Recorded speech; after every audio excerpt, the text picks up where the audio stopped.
آج میں اپنا ایک نیا افسانہ جس کا عنوان ہے نادان آپ کی خدمت میں پیش کرتی ہوں۔ ٹوکیو سے منیلا آئیں تو یوں لگتا ہے جیسے آسمان سے زمین پر اتر آئے ہوں۔ جاپان اجالوں کا ملک ہے اور جاپانی لڑکیاں اجلی اجلی روشن روشن چکنی چکنی دکھائی دیتی ہیں جیسے شیشے کی نازک سطح۔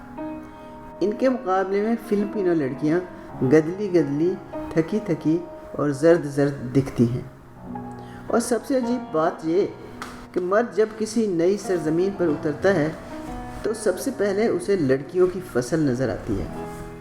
میں 1 مہینہ ٹوکیو میں رہ کر کل رات منیلا آیا ہوں۔ منیلا میں مجھے کوئی خاص کام تو نہیں، میں بس تھکن اتارنے کے لیے رک گیا ہوں۔ جاپان میں 4 ہفتے بہت مصروف گزرے تھے۔ کاروباری دنیا بڑی ظالم ہوتی ہے، راستے نہیں بدلنے دیتی۔ پھر وہاں زبان کا مسئلہ بھی ہے اور معاشرت کا بھی، اس لیے ہر قدم پھونک پھونک کر رکھنا پڑتا ہے۔ مجھے وہ معاہدے زیادہ عزیز تھے جو میں پرائیویٹ کمپنیوں کے ساتھ کرنے آیا تھا، اس لیے دوستوں واقف کاروں کی ہدایات اور تشریحات کے باوجود نائٹ لائف کا دھیان بھی دل میں نہیں لایا تھا۔ جاپان میں بار بار آنے کی سبیل تو بن ہی گئی تھی، اس لیے میں نے واپس جانے کی ٹھانی۔ سفر کافی لمبا تھا اور میں بہت تھک چکا تھا۔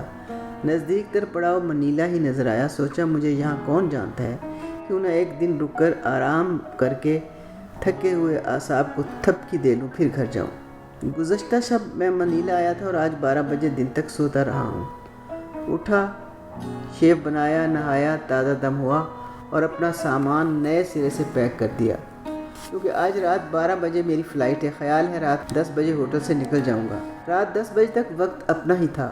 میں نے اکثر دیکھا ہے کہ جب آدمی کے پاس کچھ بھی کرنے کو نہیں ہوتا تو وہ بازاروں کے چکر لگاتا ہے۔ بازار سب ایک سے ہوتے ہیں، ایک ضرورت مند دکاندار ہوتا ہے اور دوسرا ضرورت مند گاہک ہوتا ہے۔ ان دونوں کے درمیان تمنا مشترک ہوتی ہے۔ مجھے شاپنگ کا کوئی خاص شوق نہیں ہے، مگر میں بیوی رکھتا ہوں۔ اکثر بیوی کی یاد مجھے بازار لے گئی ہے۔ ہر شوہر کی طرح میں گھر میں بیوی کی بالکل پرواہ نہیں کرتا، مگر سفر میں مجھے بہت یاد آتی ہے۔ گھر میں مرد ایک مضبوط گٹھڑی کی صورت میں بندھا ہوتا ہے۔ گھر سے باہر یہ گٹھڑی کھلنا شروع ہو جاتی ہے، گانٹھیں ڈھیلی ڈھیلی ہونے لگتی ہیں۔ اپنی خامیاں اور اپنے جھول آپ ہی آپ قطار باندھ کر سامنے کھڑے ہو جاتے ہیں۔ اس وقت ہر وہ ہستی یاد آتی ہے جو اس جھول یا خامی پر محبت کا سائبان بن کر بیٹھ جاتی ہے۔ بیویاں بھی اچھی مخلوق ہوتی ہیں، جب بک بک کر کے تھک جاتی ہیں نا تو خود بخود ٹوٹنا پھوٹنا شروع ہو جاتی ہیں اور اپنے آپ مرد کی لاؤبالی فطرت کے خالی حصوں میں فٹ آنا شروع کر دیتی ہیں۔ میں اس وقت 49 برس کا ہوں۔ 49 برس کے مرد کو اس کی بیوی ہمیشہ شہزادہ گلفام کے روپ میں دیکھنا چاہتی ہے۔ اس کے نا آسودہ خواب اور نہ پوری ہونے والی تمنائیں اسے ذہنی طور پر جوان رکھتی ہیں۔ وہ ساری زندگی آس کے پنگھوڑے میں جھولتی ہے، اس لیے زندگی کی سختیوں کے ساتھ بڑی جلدی سمجھوتا کر لیتی ہے۔ مگر پتہ بھی نہیں چلتا 49 برس کا مرد 50 برس کا ہو جاتا ہے۔ آسائشیں اور انا کو پھلانگتے پھلانگتے وہ احساس کے ایک بنجر علاقے میں جا پہنچتا ہے جہاں نہ کوئی روایتی چاند ابھرتا ہے، نہ گرم جذبوں کا سورج نکلتا ہے۔ جدوجہد کی زمین پر صرف عقل کا بھاری ہل چلتا ہے اور وہ کولو کا بیل بن جاتا ہے۔ ایک دن احساس ہوتا ہے کہ بیل کی دم سونے کی ہو گئی، پھر اس کی سنہری کوہان پر نظر جا ٹھہرتی ہے۔ دھیرے دھیرے ہولے ہولے بیل سنہرے روپہلے دھات میں تبدیل ہوتا جاتا ہے۔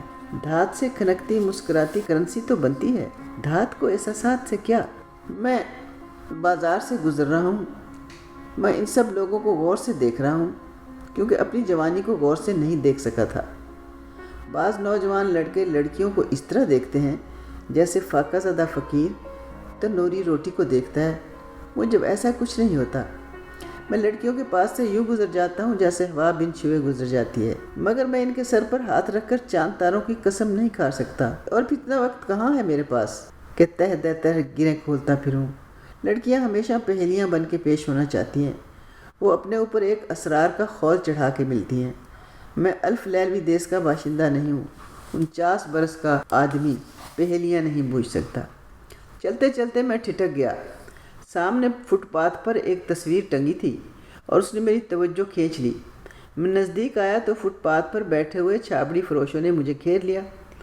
میں نے غور کیا تو یہاں بہت سے مرد اور عورتیں مختلف اشیاء کے سٹال لگائے بیٹھے تھے۔ میں ان کی طرف متوجہ ہوا تو سبھی دکاندار اپنی اپنی چیزوں کے گن گانے لگے۔ ان میں لڑکیاں پیش پیش تھیں اور یہ بھی جانتی تھی کہ ادھیڑ عمر کے مرد کو آمادہ کر لینا بڑا آسان ہوتا ہے۔ بازار سے گزرنے والا ہر شخص خریدار نہیں ہوتا، مگر یہ دنیا بڑی حرافہ ہے، گاہک بنا ہی لیتی ہے۔ مجھے ان لوگوں کا دل رکھنے کے لیے کچھ نہ کچھ خرید لینا پڑا۔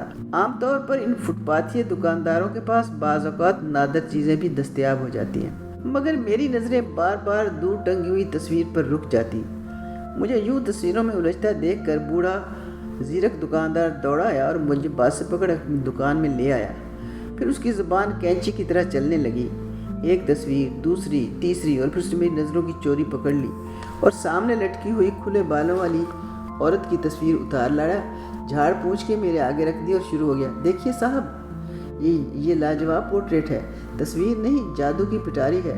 وہ غور کریں تو بولتی ہوئی محسوس ہوتی ہے، لب ہلتے دکھائی دیتے ہیں۔ مصور نے اس تصویر میں جان ڈال دی ہے۔ دیکھیے صاحب، اور سے دیکھیے۔ بلا شبہ بوڑھا گاہک پھانسنے کا فن پوری طرح سے جانتا تھا۔ میری چپ کا منتر توڑنے کے لیے بولا، یہ شاہکار تصویر ایک نوجوان لڑکی نے بنائی ہے۔ لوگ کہتے ہیں یہ شبیہ اس بدنصیب لڑکی کی ہے، اور یہی تو عجیب بات ہے، کبھی کسی مصور نے اپنا عکس اس طرح رنگوں میں نہیں ڈالا۔ میں پھر بھی متاثر نہیں ہوا تو اس نے خفت کے ساتھ جھاڑن سے تصویر کو اس طرح صاف کیا جیسے اپنے چہرے سے پسینہ پوچھ رہا ہو، اور انہیں جھکائے بولا، اس خاتون کے متعلق مشہور ہے کہ ساری رات بیٹھ کر اس نے یہ تصویر بنائی تھی، اور صبح کو نہ جانے اسے کیا ہوا کہ اس نے خودکشی کر لی۔ خودکشی؟ میں نے پائپ اپنے منہ سے نکالا۔ جی ہاں، وہ مجھے چونکا دینے میں کامیاب ہو چکا تھا، اور اس کامیابی کا اجالا اس کے چہرے پر نمودار ہوا۔ مگر کیوں؟ مجھے اس کی کامیابی سے نشہ ہے۔ بس جی، آپ تو جانتے ہیں یہ لوگ، یعنی مصور، شاعر، ادیب، سب جنونی ہوتے ہیں۔ ان کی صبح کو ان کی شام کی خبر نہیں ہوتی۔ بعض نقاد کہتے ہیں وہ اپنے شاہکار کو مکمل اور مجسم دیکھ کر برداشت نہ کر سکی، اور بعضوں کا کہنا ہے کہ یہ تصویر اس نے اپنے محبوب کو تحفے میں دینے کے لیے بنائی تھی۔ صبح یہ تصویر لے کر اپنے محبوب کی قیام گاہ پر پہنچی تاکہ دل کے ساتھ نذرانہ پیش کر سکے۔ وہ کسی اور دوشیزہ کے ساتھ سویا ہوا تھا۔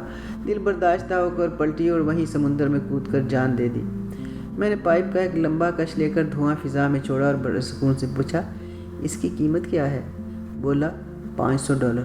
وہ سمجھ رہا تھا شاید میں اس من گھڑت کہانی سے مرعوب ہو چکا ہوں۔ $200۔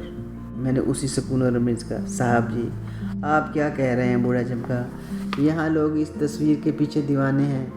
اس کی اوریجنل کاپی صرف میرے پاس ہے، اگر کسی بڑی نمائش میں رکھ دوں تو ہزاروں ڈالر میں بک جائے گی۔ میری چھوٹی دکان پر نہ جائیے۔ $150۔ میں نے پھر کہا، اوفو صاحب جی، وہ جھلایا، آپ تو اس تصویر کی توہین کر رہے ہیں، اتنا غضب تو نہ کیجیے۔ خیر آپ پردیسی معلوم ہوتے ہیں۔ $100۔ میں نے جیمز بانڈ کے انداز میں کہا اور باہر کو قدم بڑھائے۔ وہ لپک کر میرے پیچھے آیا اور ہاتھ جوڑ کر بولا، یہ کیا انداز ہے خریداری کا؟ آپ نے پہلے $200 کہے اور پھر فوراً ہی بولی گراتے چلے گئے۔ چلیے، آپ کی خاطر، آپ کے لیے میں یہ تصویر صرف $200 میں دینے کو تیار ہوں۔ میں رک گیا۔ وہ ڈوری اور کاغذ نکال کے تصویر پیک کرنے لگا اور ساتھ ہی ساتھ بڑبڑانے لگا۔ میں خاموش کھڑا رہا۔ اسے کیا بتاتا کہ یہ تصویر میں نے اس لیے خریدی ہے کہ اس کا سائڈ پوز میری بیوی سے مشابہ ہے۔ جب میں نے پہلے اپنی بیوی کو دیکھا تو وہ ایسی ہی تھی۔ لمبے لمبے بال اس کے ایک رخسار کو ڈھک لیتے تھے اور مجھ پر خوابوں کا نشہ چھا جاتا تھا۔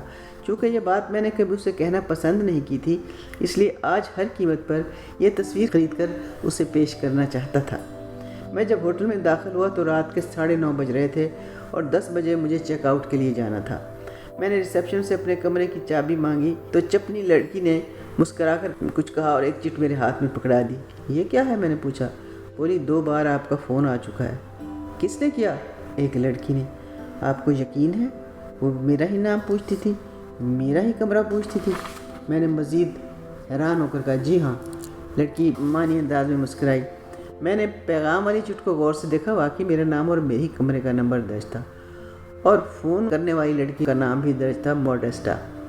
واللہ میں کسی موڈیسٹا نام کی لڑکی کو نہیں جانتا، نہ فلپائن میں نہ کسی اور ملک میں۔ اسے غلط فہمی جان کر میں اوپر اپنے کمرے میں آ گیا۔ میں نے ہاتھ میں پکڑی ہوئی تصویر بستر پہ رکھ دی اور ریسیور اٹھا لیا۔ گھنٹی بجی اور میں نے ریسیور اٹھا لیا۔ ادھر ایک نسوانی آواز تھی اور بڑی شستہ انگریزی میں کہہ رہی تھی، میں ماڈسٹا بول رہی ہوں، آپ نے شاید غلط نمبر پر فون کر دیا ہے۔ میں نے جلد سے کہا۔ وہ بولی، کیا آج شام آپ نے اس بوڑھے فلپینو سے ایک پینٹنگ نہیں خریدی؟ خریدی ہے، میں نے کہا۔ تو وہ بولی، میں بڑی احتیاط سے ٹریس آؤٹ کرتی ہوں، میں نے غلط نمبر پر فون نہیں کیا، آپ ہی کو کیا ہے۔ جی فرمائیے، میں بوکھلا گیا، کیا مجھ سے کوئی بھول ہو گئی؟ بولی، ہاں بہت بڑی بھول ہو گئی، پھر کھلیا کر ہنس پڑی۔ میں گمسم ہو گیا۔ تو بولی، وہ تصویر جو آپ نے خریدی ہے میری بنائی ہوئی ہے؟ آپ کی؟ مجھے جیسے بچھو نے ڈنک مارا، مگر وہ بوڑھا تو کہہ رہا تھا ہاں ہاں۔ وہ میری بات کاٹ کر بولی، بڑا شاطر ہے بوڑھا، مجھ سے میری تصویریں بیچنے کی کمیشن لیتا ہے اور روز میرا ایک نیا قصہ گھڑ کے گاہکوں کو سناتا ہے۔ کبھی مجھے خودکشی کروا دیتا ہے، کبھی باغی حسینہ کے روپ میں جیل میں ڈال دیتا ہے، کبھی مظلوم و مقہور ہستی بنا دیتا ہے۔ اسے گاہک پھنسانا آتا ہے اور میں ہر روز اس کی لاجانی کہانیاں اپنے کانوں سے سنتی ہوں۔ کانوں سے؟ میری آواز کی حیرت کو اس نے پڑھ بولی، ہاں جی ہاں، ذرا دور ریڑھا لگائے میں بھی تو کھڑی ہوتی ہوں نا، اور اگر میں قیمت پر نظر نہ رکھوں تو وہ کمبخت سب کمیشن میں کاٹ لیتا ہے۔ میں نے وہ تصویر $200 میں خریدی ہے۔